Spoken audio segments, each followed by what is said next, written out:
Make సందేశం highlights ఏంటో చూద్దామనమాట. First highlight అయితే కామెడీగా ఉందనమాట. కేపీ శారదకి కాల్ చేసి మాట్లాడుతూ ఉంటాడు. "హలో శారద, ఆ మీరా ఉంది కదా" అని అంటూ ఉంటాడనమాట. "ఆ మీరా ఉందో లేదో నాకెందుకండి" అని శారద అంటూ ఉంటదనమాట. ఎందుకంటే పక్కన పూర్ణిమ ఉందనమాట. అందుకని ప్రేమగా మాట్లాడలేక అలాగా కొద్దిగా గదమాయిస్తూ మాట్లాడిద్దనమాట శారద. ఇంకా కరెక్ట్‌గా అదే టైంకి మీరా వస్తదనమాట. ఇంక ఈ కేపీ, శారద మాట్లాడుకునే మాటలన్నీ వినడం స్టార్ట్ చేస్తదనమాట. అసలు ఆ మీరాకి బాడీ ఎదిగింది కానీ బ్రెయిన్ ఎదగలేదని అంటాడనమాట కేపీ. అంతే మీరా షాక్ అయిద్దనమాట ఒక్కసారి ఇంకా వెంటనే మీరా అయితే శారద చేతిలో నుంచి ఫోన్ లాక్కుంటదనమాట.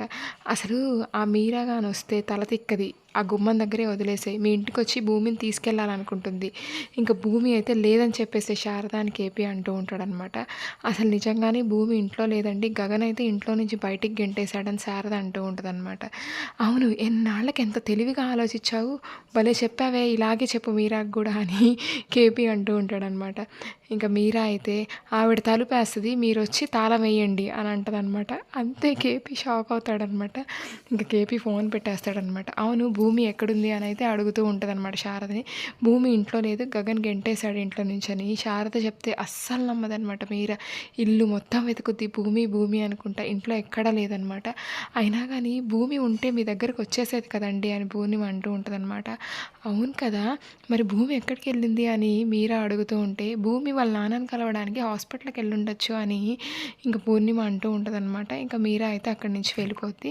ఇంకా నెక్స్ట్ హైలైట్‌లో అయితే మన నైని అయితే గెస్ట్ హౌస్‌కెళ్ళి అంతా సెర్చ్ చేస్తూ ఉంటదనమాట ప్రూఫ్స్ కోసం.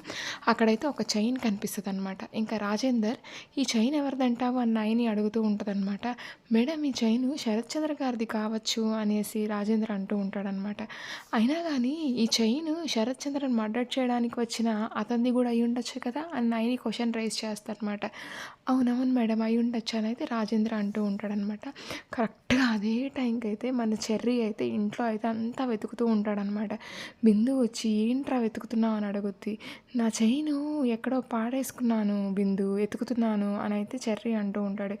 నీ మెదడు ఎప్పుడు ఎక్కడో అక్కడ పెట్టేసి ఉంటావు, అలాగే ఆ చైన్ కూడా పెట్టేసి ఉంటావులే, దొరుకుద్దిలే చైన్ అని బిందు అంటూ ఉంటదనమాట. అయినా కానీ నువ్వు భూమి గురించి ఒక విషయం ఆలోచించావా? ఇంకా గగన్ అన్నయ్య ఎలాగో భూమిని పెళ్లి చేసుకోనని చెప్పేశాడు కదా! ఇంక భూమిని నువ్వే పెళ్లి చేసుకోలే అని అయితే బిందు అంటూ ఉంటదనమాట. లేదు లేదు. అసలు గగన్ అన్నయ్యే భూమిని పెళ్లి చేసుకోవాలా. గగన్ అన్నయ్యే భూమిని తప్ప ఇంకెవ్వరిని చేసుకోనని చెప్పేశాడు. నేనైతే త్యాగం చేసేస్తాను బిందు అనేసి చెర్రీ అంటూ ఉంటాడనమాట. గుడ్ డెసిషన్ అనమాట. మరి చెర్రీ వాళ్ళ అన్నయ్య కోసం త్యాగం చేస్తున్నాడు. ఇంకా నెగిటివ్ అవ్వకుండా వాళ్ళ అన్నయ్యకి. ఇంకో పక్క అయితే మన శారద అయితే గగన్ని అడుగుతూ ఉంటుంది. ఏంట్రా భూమిని అంత నిర్దాక్షిణ్యంగా బయటికి గెంటేసావు.